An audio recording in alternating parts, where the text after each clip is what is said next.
Want to pay less on AliExpress bulk orders?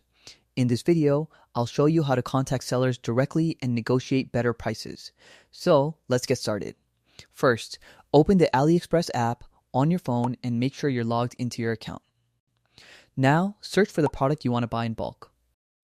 Once you find the item, open the product page. Here, check the seller's ratings, reviews, and number of orders to make sure the seller is reliable. Now tap on message icon at the bottom of the screen. This will open the AliExpress chat section where you can directly message the supplier. Start by introducing yourself politely. For example, you can say, "Hello, I'm interested in ordering your product in bulk. Can you offer a better price for a larger quantity?"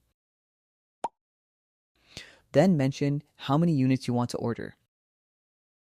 You can also ask about bulk order discounts, custom packaging, shipping costs, delivery time, product customization options.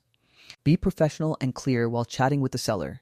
Many AliExpress sellers are willing to offer discounts for large orders, especially for repeat customers. If the seller agrees to a discount, they may send you a special link, a coupon, or a custom price offer.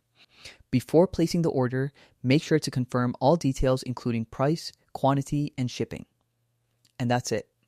That's how you can contact AliExpress sellers directly to negotiate bulk order discounts using your phone. Thanks for watching.